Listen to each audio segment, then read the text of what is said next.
I just read Supergirl Woman of Tomorrow and I just saw Supergirl, the 2026 film by Greg Gillespie and starring Millie Alcock as the titular Supergirl. So today we're going to compare the book to the movie because I gotta say from now they're quite different. That doesn't necessarily mean that the movie is going to be bad just because it's different to the book it's based on. A movie can be very different to its source material and be amazing. It can be way better because it's different. I'm not gonna necessarily say that this being different to the book is why it's bad or good, but I will probably share my opinion of the movie with some spoilers. In fact, all spoilers. This is a movie about comparing the two. So yes, there will be spoilers for the film. So if you don't want any spoilers, watch the movie first, read the book first. If you don't care about reading the book, you just want to see the movie, then see the movie, come back to this. You're not going to see the movie, you're not going to read the book, you don't care, you still want to know, you can watch this. Spoiler warning. You make your own decisions. The movie is about to come out. I'm going to see it again because I just am. But I will probably share my opinion as I talk about the story because we're going to compare three different things to see how accurate this movie is to the book. The story, how similar are the stories? The look of the film, how similar is that to the look of the book? And lastly, the theme or the message or the, you know, moral of the story. I'm just going to say the theme. Is the theme of the book different or similar or the same to the theme of the movie, or themes, if you will? So, starting off with story, and we'll kind of talk about, we'll split the movie into, or the story rather, into three parts, like three acts. So, the first part, then the second part, then the last part. The first part of the book starts from Ruthie's POV, Ruthie being this alien girl, probably no older than like 15, who at the beginning of the book, and the entire book, by the way, is from Ruthie's perspective, whereas the movie is from more so Supergirl's perspective. Ruthie is more or less the actual main character of that book, even though Supergirl's with her almost the entire time. But when the book starts, we start with Ruthie. We start with her talking about her family. And again, this is something the movie could have done because in the book, Ruthie narrates the entire book. The idea is that the book is something Ruthie has written as an old lady about an adventure she went on with Supergirl when she was a child. So the entire book is narrated, and Ruthie has this very, what would you call it? Game of Thrones, Lord of the Rings, like medieval way of speaking, or I guess it's kind of Shakespearean. She's like, when I was a little girl, I went on an adventure with the one that the legends say was called Supergirl. And my father and my 12 brothers, we had a big, lovely family, and it was a great time, and I could feel it in my heart of pure feathers, and it's very well done, even though she yaps a lot. It's very well done in the comic. I'm not doing it justice. I'm just saying that the movie did not do any of this. The movie does not have Ruthie have any kind of medieval way of speaking. She just speaks like a normal modern day British girl as opposed to an ancient one. On top of that, they don't emphasize how big Ruthie's family was in the book. She has a big family, but it's actually only her father who is slain by Krem, whereas in the book, her whole family is slain by Krem, but her whole family seems to be a lot smaller. Minor changes. Again, I'm not saying these things necessarily make things good or bad. For a movie, you might just want to save on budget by not giving Ruthie a big family, which I'd argue, is fine. It doesn't make, that's not something that makes a big difference either way. Okay, so I'm not saying all these things. We're not going to get because there are a lot of changes. So we're not going to talk about all of them, but these are just some of the main ones I noticed. Very early on in the story, we learn about Ruthie's whole ordeal that one day, Krem of the Yellow Hills, which in the book, he is a king's agent. So he works for the king of this galaxy that they're in. I don't know that we ever see the king or that it matters, but Krem is a king's agent and he goes around kind of, I guess, checking people's loyalty to the king. And I don't think Ruthie's father passed the test, if you will. So in the book, Krem, who, by the way, looks like a pretty normal, maybe even handsome ginger dude with a beard, and he's just like topless the whole time. I'll show it on the screen. That's what Krem looks like in the book, and this is what Krem looks like in the movie. We'll talk more about that when we get to the look section of this comparison, but just a heads up as I show you clips from the comic so you know who I'm talking about. But yes, he is the villain in both the movie and the comic, and in the comic, Ruthie emphasizes this from like the very first panel in the comic, and it's the fact that not only did Krem kill her father, but he did so by using a sword when Rufy's father had no sword. Rufy's father was unarmed whenever he fought Krem, and obviously then he lost to Krem because, Krem had a sword and Rufy's dad had no sword. And that seems to be the number one thing that upsets Rufy. It's bad enough Krem killed her dad, but he did so when her dad didn't even have a weapon to defend himself. And that is something that's set up as an important thing in the very, very first part of the story. In the movie, Krem's father did have a sword, so it's a lot more of a fair fight because they do both have swords. So you can't really argue to the same extent that it wasn't a fair fight or that Krem is this dishonorable guy. In the book, the whole point is that he's dishonorable because, he doesn't fight fair. He didn't give Rufy's dad a fair shot, and Rufy believes that if her father was armed with a sword when Krem was and they fought, that Rufy's dad would have beaten Krem. And the only reason Rufy's dad laid on the ground dead with a sword in his back was because Krem didn't fight fair. So Rufy takes that sword in the book and declares her revenge to find Krem and bring him to justice for murdering her father. In the movie, like I said, Krem's father was able to grab a sword and have a sword, so it's a lot more of a fair fight. Can't really say Krem's dishonorable for that specific reason, but that is, I will admit, a big part of the book that I do think makes the book better, but it ties into the end of the story, so we'll get there when we get there. Anyway, that's pretty much the first part of the story, because then Rufy goes and she, on her own planet, goes to a bar and is able to find Supergirl there. Supergirl... no, sorry, that's not what happens. In the book, Rufy goes to a bar so she can find anyone, any kind of bounty hunter or person who can go get Krem for her. She finds a guy, asks this dude, hey, can you, you're a bounty hunter, can you go hunt Krem?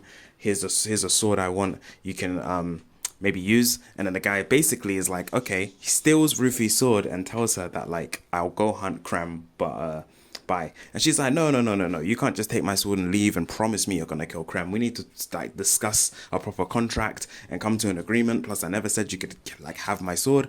Then the guy slaps Rufy, this alien bounty hunter. He slaps Rufy and basically tells her to shut up. As he's leaving the bar with her sword, Supergirl, wearing the trench coat over her costume, drunk as hell, grabs the guy and says, hey, you shouldn't treat girls like that. Then Supergirl beats the guy up. This scene is adapted into the movie.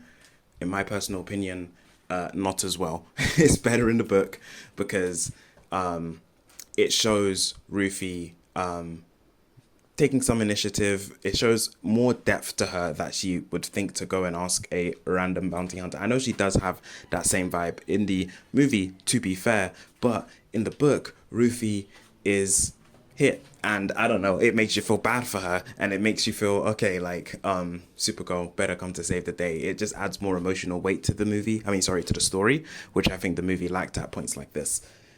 Anyway, once Supergirl, in both the movie and the book, saves Ruthie inside this bar from, one or many dangerous alien bounty hunter guys, they go back to some quarters, and this is where a very beautiful scene happens in the book, where Supergirl teaches Rufy how to wash her hands, because Rufy's like, is that necessary? I come from a place where there's not much water, why would we wash our hands?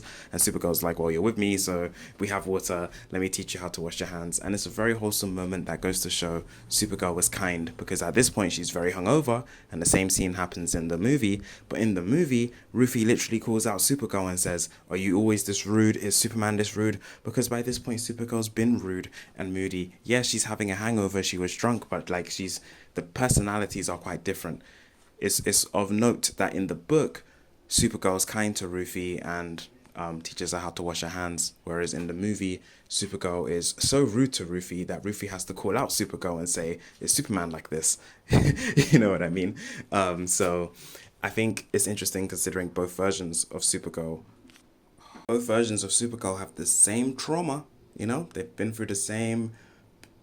Planet was destroyed multiple times, saw our parents die, trauma, but they both deal with it by getting drunk. That is true. The movie is book accurate to have drunk Supergirl, which was, I knew, always going to be a hard sell to general audiences. If you've seen the reactions and reviews to the early screenings of Supergirl, then people are complaining, and they do make her a lot more of a drunk in the movie than she is in the book. She's only drunk for the very beginning of the book, like the very, very beginning. Like she starts the story drunk, then she's hungover, and then I do not believe she drinks again for the rest of the story. Whereas in the movie, she continues to be drunk and drinking. So they definitely played that up in the story of the movie when compared to the book.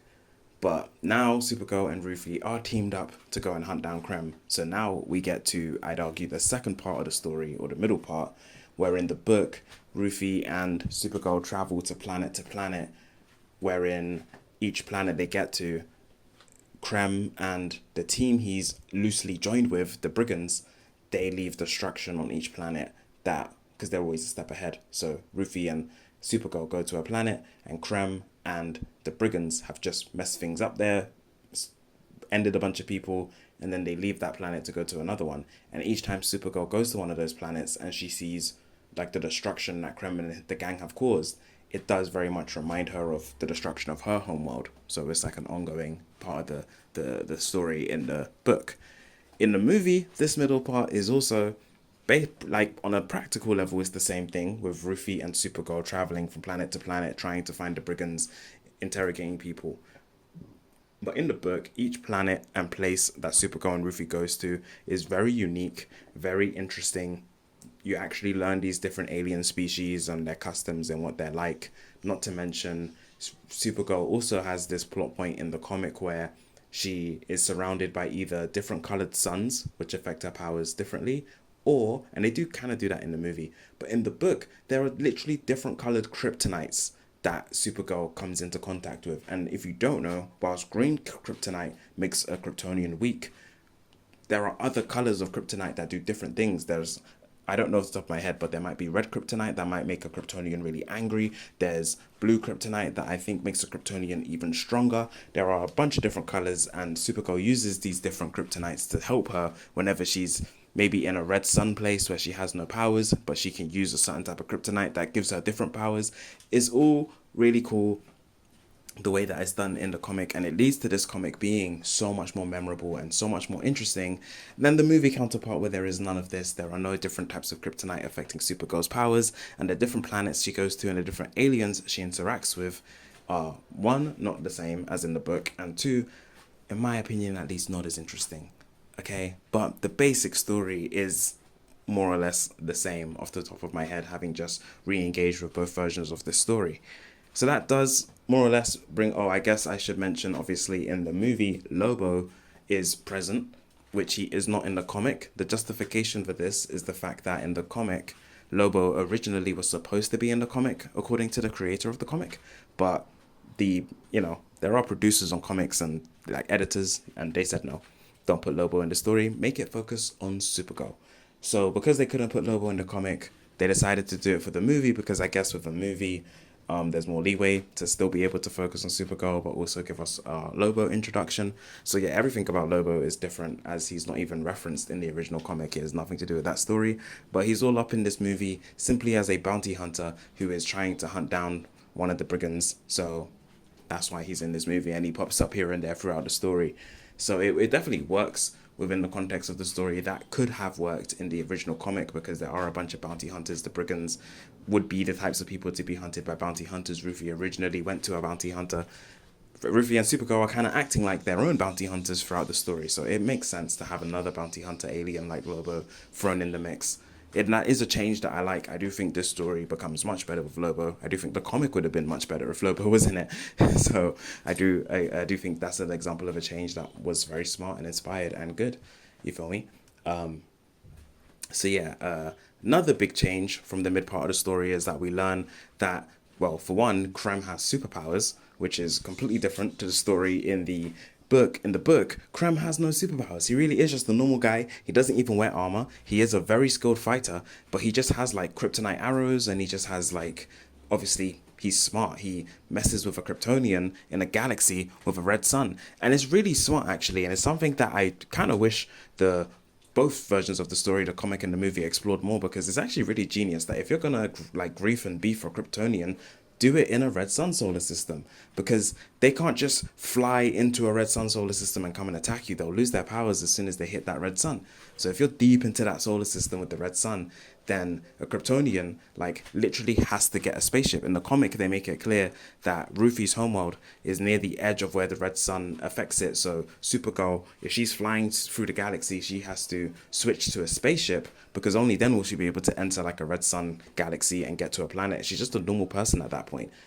And another weird change is that in the book, Supergirl is a skilled fighter, but if she doesn't have her powers, there is an absolutely good chance that she'll get like beaten up by a bunch of grown men. Respectfully, she's still a young girl, even in the comic. She's younger in the comic. No, she's older in the comic. No, younger in the comic. I think she's 21 in the comic, because it's the whole American drinking age. I'm from the UK, so it's 18 here. Imagine the story if Supergirl was 18. Anyway, in the movie, I believe she's 23. But in both versions, it is her birthday at the beginning when she's at the bar. So they did adapt that. Now, also, before I forget, Millie Alcock, in one of her interviews, said that her favorite part of the comic was the bit where Supergirl teaches Rufy how to wash her hands, because it shows how kind Supergirl can be, and it's very human. So if that's your favorite part of the comic book that you're adapting into a movie, why is that scene not in the movie? How can you say the best part of the comic isn't in our movie? I don't understand the logic. We'll talk about the logic and how this has happened at the end of the video. But continuing on with the story, Krem has superpowers in the movie, and he's just a normal guy. And I was going to say that in the comic, Supergirl in a red sun with no powers will get mashed up by a bunch of grown men. Whereas in the movie, for some reason, she can still defeat an entire room of grown, powerful bounty hunters with no powers. That doesn't make any sense. Another thing that makes no sense in this movie story is that Supergirl, whilst it makes sense, she could be a big fan of music from Earth because she now lives on Earth. That is where she lives now. Even if she likes to leave, she does live on Earth with her cousin Superman, which is comics accurate. That's fine. And her being a big fan of music is fine. Her having weird old headphones, the exact same headphones that Peter Quill had in Guardians of the Galaxy, is a very weird choice. Her using all this old technology when, she comes from 2026, Earth is very odd. But what's more odd is that she goes to all these alien planets, and in the jukebox, they have Earth music. On an alien planet, thousands of light years away from Earth, why do they have Earth music in the jukebox? How does that make any sense? In Guardians of the Galaxy, the only time we heard Earth music in that movie was from Peter Quill, who they explained he had, like a mixtape from Earth from his mother who gave it to him before she passed. So it made sense anytime we heard music in the movie, it was from Peter Quill's perspective. He was playing music from that mixtape thing he had taken into space. But he wouldn't go into a random bar in space on an alien planet and hit play on a music player and expect to hear some MJ or some Drake. It doesn't make any sense. Yet in the Supergirl movie, she's in space finding all sorts of places to listen to Earth music and they don't explain it. I'm sorry. To some that might be a nitpick, but for me, it just kind of breaks world building and makes this whole thing a lot more silly. And in the comic, by the way, there is like not really any Supergirl's not listening to music ever. It's not a thing. Whereas in the movie, for reasons, she's big on listening to music and has those headphones and stuff. None of that is in the comic. Also, we'll get to that in the design part, in the look part of this video. Finishing up with the story, Krem has superpowers. In the comic, he does not. He's just smart and he fights Kryptonians in a place where they have no powers. He's a skilled fighter. He has weapons, but no powers.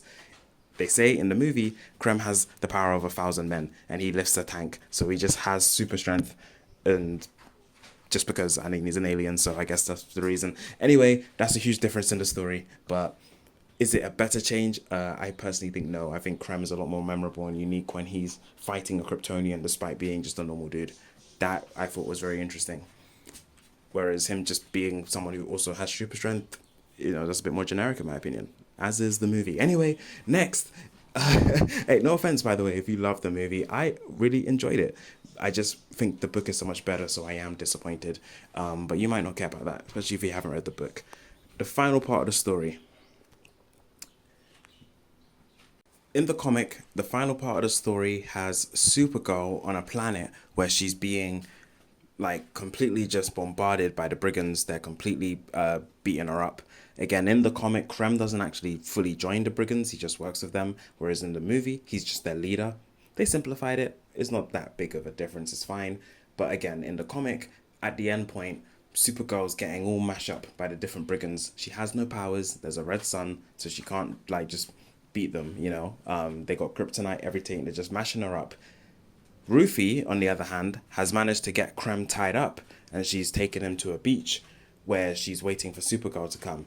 But Krem is talking hella smack, and he's like, look, you've got me tied up, but this isn't fair. Like, if I wasn't tied up, I'd mash you up and I'd escape. Supergirl, she's not gonna make it here in time. My gang, the brigands, the people I'm working with, they're gonna finish Supergirl, you know. And Rufy's like, is that true? Like, do I need to go help Supergirl? And she's with this horse. And basically in the comic there's this, I actually don't know much about it. They didn't explain it too well in the comic, but it's comic books. There's this horse that's Supergirl's friend, and my understanding is that this horse, which is a white horse, is also can turn into a man. And this horse, right, Rufy sends the horse to go help Supergirl in her battle against the brigands elsewhere. And then once that happens, and again, spoiler for this amazing comic that you should go read, like, the ending of the comic is what brings it all together for me and makes it so cool. And it's such a better ending than what we got in the movie. But Krem is like, I'm tied up. Supergirl's not here. Rufy, why can't you fight me one-on-one? Like, make it a fair fight. And Rufy's like, how dare you say that when you didn't give my father a fair fight? You know, I should just execute you right now while you're tied up. I've got a sword, I can do it. And then she's like, but you know what? You're right. It should be a fair fight. This is when Rufy, all by herself on this very alien tropical beach, decides to untie Krem. And when I was reading this, my jaw dropped because I was like, this comic is terrible. This little girl is going to untie this grown man. He's obviously going to defeat her, and it's just going to like raise the stakes for no reason. And the Supergirl's going to come, and it's just so stupid because Rufy's been quite smart up until this point in the story. So why would she untie Krem? I couldn't believe it. I was like, this is so stupid. This is one of those cliche things that just happens like to happen. But I kept reading, right? And Krem is like, look, it's still not fair. You untied me, but you got a sword. I don't have a sword. Rufy's like, you're right. You fought my father when he was unarmed, but I'm not going to do you like that. So she puts her sword in the sand and takes a step back so they're both far away from it. I'm like, there's no way Rufy is this stupid. Then the fight begins. Rufy kicks Krem in the face, grabs the sword first, and overpowers him just by fighting dirty. She bites him, she kicks him. He was just tied up, he's a bit weakened. And the way it's just portrayed, it makes perfect sense. Because you realize that Rufy is very smart. She knew from day one that she could defeat Krem in a fight. That's how she knew that her father would have. If it had been a fair fight between Krem and Rufy's father would have won. Do you know how Rufy knows that? Because even she can beat Krem. Presumably she was trained by her dad. And to me, that moment is what made this comic 10 out of 10. Coming to that realization that, like, she only really needed Supergirl to help her capture Krem. Her plan was always to give him the fair 1v1 fight that he never gave her dad, so she can prove to Krem that, like, or maybe even herself a bit, that I knew my dad would have been able to beat you if only it was a fair fight. But now I've given Krem a fair fight and I've beaten him. Didn't even need Supergirl's help. But she can't bring herself to execute Krem like she had wanted to, because Supergirl had, throughout the story, through her kindness and through her speeches that were very well written in the comic, she basically explains to Rufy that, like, killing people for revenge is just not the vibe. You know, it's not the right thing to do. People can change, people can learn, people can grow, and all you're doing is repeating the cycle of pain and violence, and you guys know. It's very well done in the comic. So Rufy decides not to kill Krem, and instead they send him to the Phantom Zone. And it's a crazy ending, man. They fight on this beach. It's kind of like the Wakanda Forever beach fight at the end with Namor and Black Panther, but because it's a trippy alien beach, it's so memorable to me, this fight. We also learn that Krypto, who in both versions of the story, I forgot to mention possibly, was poisoned by Krem. But we learn in the book that Supergirl was never worried about Krypto. She knew from the beginning that Krypto would be fine, that the doctors would be able to cure him. Throughout the book, we find out that Supergirl had been lying to Rufy, making out that the only reason she went on this adventure was to find a cure for Krypto. She didn't need the cure for Krypto. Krypto's fine. She knew he would be. She just came on this quest for Rufy, to help teach Rufy the lesson that killing for revenge is not good. And she pretended like she was only here to save her dog, but in truth, her dog was fine. Supergirl literally says in the book, come on, Rufy, I'm Supergirl. Crypto was always going to be fine. And it's just such a powerful line because she is Supergirl. She's Superman's cousin. She has all the connections in the universe for if she wants to get like her dog, she can take it to the best vet in the galaxy, in the universe. Like, she's Supergirl. She shouldn't be defeated by her dog getting a bit sick. She's Supergirl. And Crypto's Super Dog. Don't play with their names. That's how I read that panel in the book, and I'm like, this is so cool. So all of this, and even the fact that Supergirl, who we see somehow still managed to overpower the brigands without powers, it just makes sense because this version of Supergirl does have an aura of confidence. She does come across very much like this kind of godly being. She is Superman's cousin. Like, she doesn't even need her powers, and you can feel that she's still gonna find a way. I don't think the movie leaned into that anywhere near as much. This idea that Supergirl is this goddess in the universe, this person with all these connections, this person. I know this is a new universe where Supergirl wouldn't have been around that long, but even in a couple of months in space, you can make a name for yourself if you're Superman. Like, I don't know. Just in the movie, Supergirl is genuinely worried about Crypto, and that is the number one reason why she helped Rufy. Not for her, not for Rufy, but for her dog. It's kind of selfish. It makes Supergirl a lot less interesting and a lot less unique and a lot less a lot less superhero-like. You know, the reason why Supergirl Woman of Tomorrow is one of the best superhero comics is because that Supergirl is a superhero. She did all of this in the book just to help Rufy. She didn't need to do any of this to help Crypto or herself. She did it to help Rufy. Whereas in the movie, she did it to help herself. She did it because Crypto was genuinely in danger, and that's boring and cliche and generic and way more lame. To see this version of Supergirl in the book who's like, my dog is fine, I could just stay home, but this little girl is grieving. She's grieving her father and her family the same way I grieved mine. I can help show her how killing for revenge isn't worth it. You know, there's a point in the book where Rufy asks Supergirl,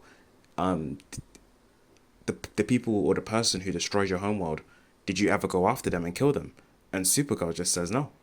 And they don't address it further. She's like, no. And I think Rufy's even like, oh, did you think about it? Like, did you want to go after them? And Supergirl's like, no. And I feel like if that happened in the movie, which it didn't, that conversation did not happen in the movie, but if it did, if Rufy said to Supergirl, if you could go after the people that hurt your planet and killed your parents, wouldn't you? I feel like the movie version of Supergirl would be like, oh, absolutely, 100% I would go after them and kill them. And that's the difference majorly between these two different versions of Supergirl.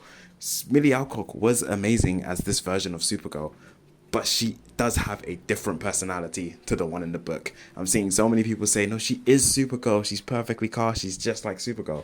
What comics are you reading where Supergirl is like that in the movie? What cartoons are you watching where Supergirl is like that? Yes, sometimes she can be portrayed as like rebellious, but I don't even think that's her most popular or common portrayal.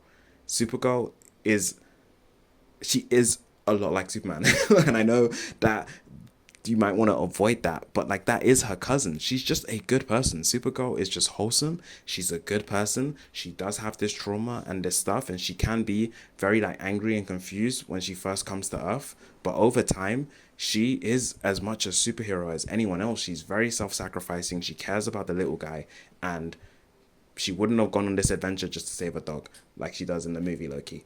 So that is a big difference. As far as the last part of the story in the movie, instead of fighting at this beautiful beach, our heroes fight on this boring helicarrier and this boring like wasteland. Instead of Krem being tied up and then Rufy having that opportunity to have her 1v1 with Krem, there is no 1v1 between Krem and Rufy, even though that's the best part of the book. At least my favorite part of the book. It doesn't happen in the movie. Instead, Supergirl just gets her full powers from the sun and she's able to defeat Krem. And probably the biggest change, how the movie ends in comparison to the book. In the book, we see old Rufy, we see older Supergirl, and then they release Krem from the Phantom Zone. He's been in there for 500 years in his time, and then they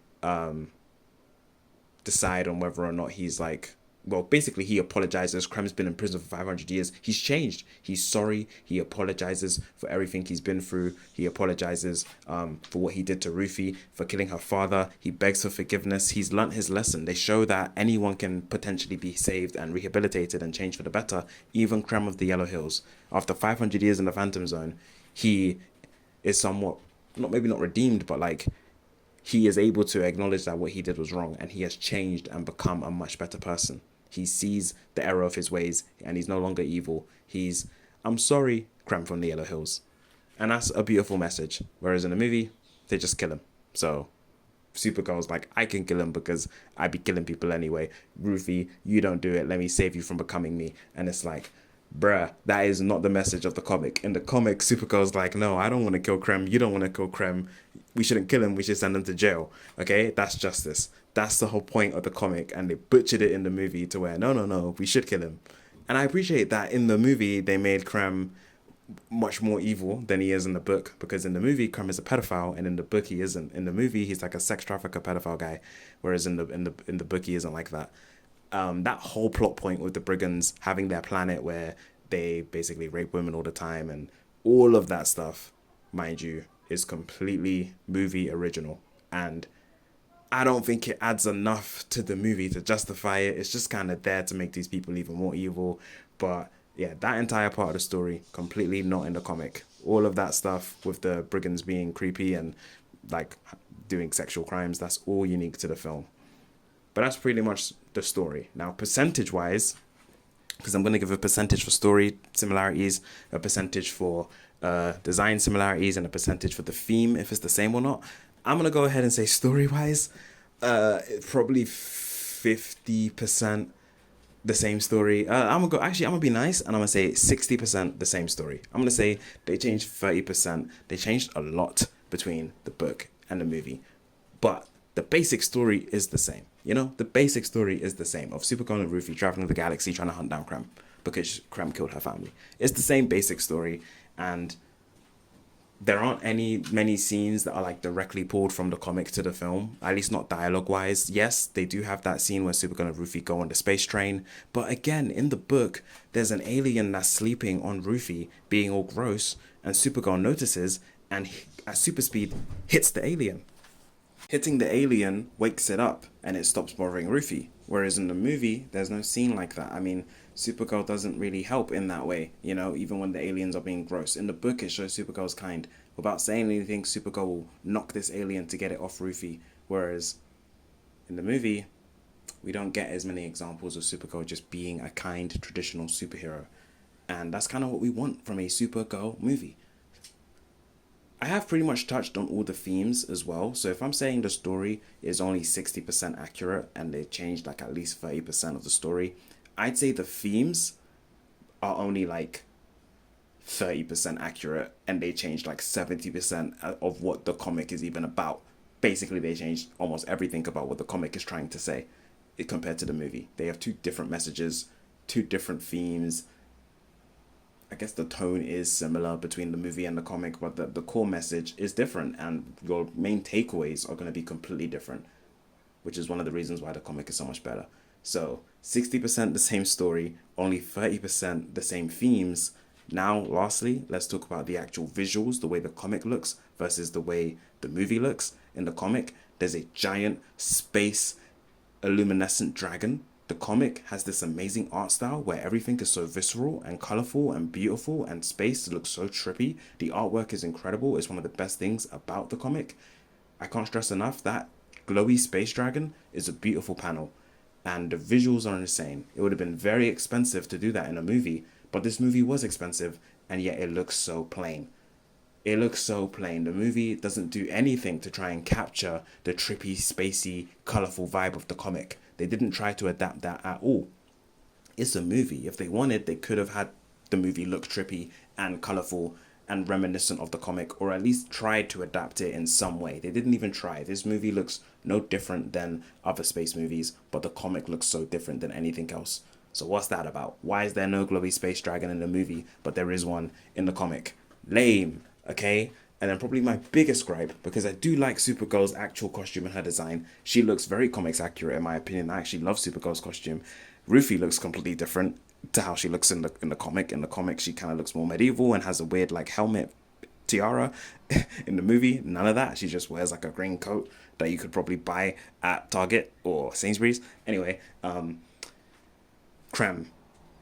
Again, in the comic, he's just this ginger dude that runs around shirtless. And he's a normal dude, so it just is more memorable. believe it or not, or at least not memorable, unique.